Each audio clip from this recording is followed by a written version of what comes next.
I'd like to talk about sewing buttons onto knitting today. And you can see that this fingerless mitt has a button here.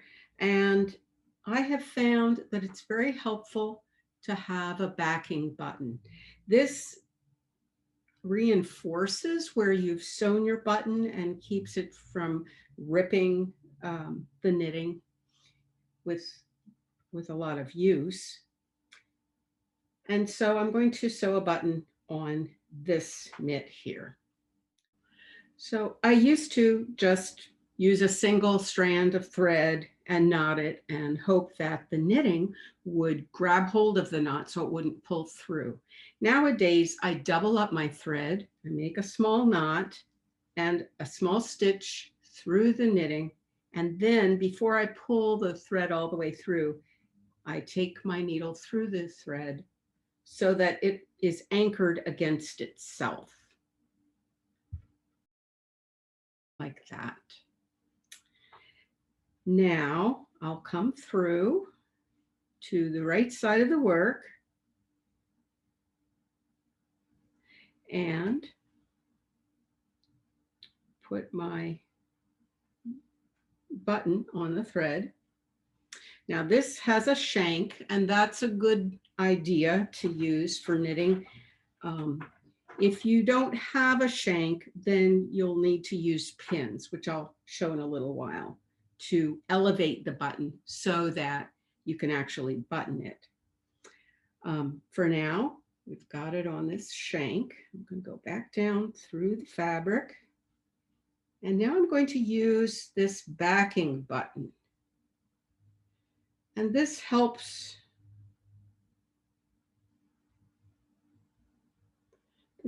to make the connection more solid.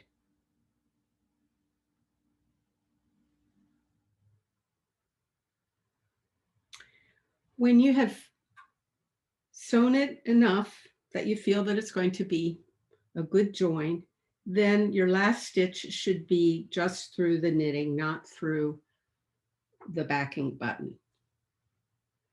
And then I will wrap the thread around the backing button and make a knot.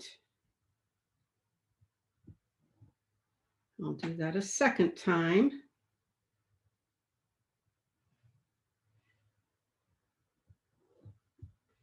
And then I will make a knot just to fasten it off.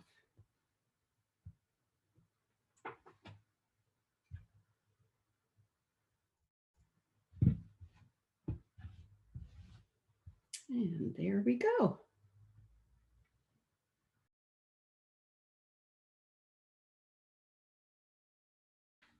Sometimes you'll find that you want to use a button that does not have a shank. So we're going to add this flat button to this little sweater.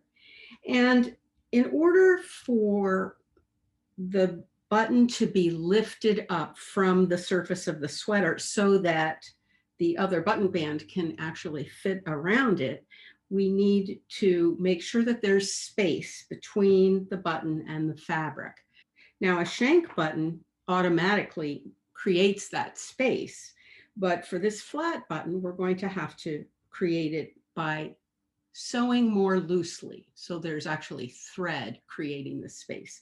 So using T-pins is a great way to do that.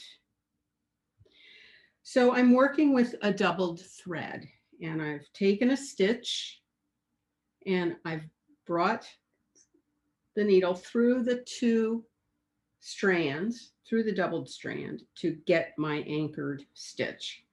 And now I can begin with my backing button. Now this one has 4 holes to match up with the 4 holes of the real button. And for a 2-hole button, you would use a 2-hole backing button.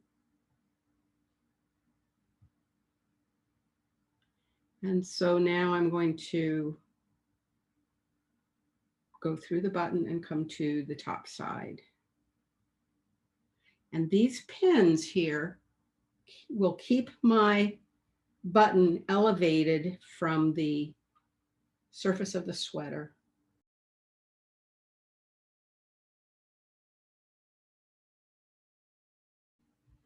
So I work the first couple of passes loosely, and then I will lay my T-pin on top of the button,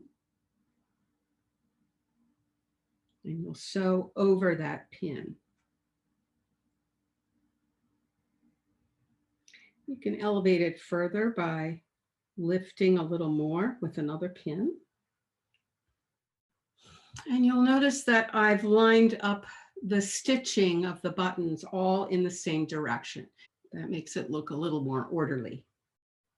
And so use your judgment as to how many passes you will make as you sew the button on. When you're done, remove your T-pins and go through to the back of the work, but not through the backing button. And now I'm going to take my thread and wrap it around the base.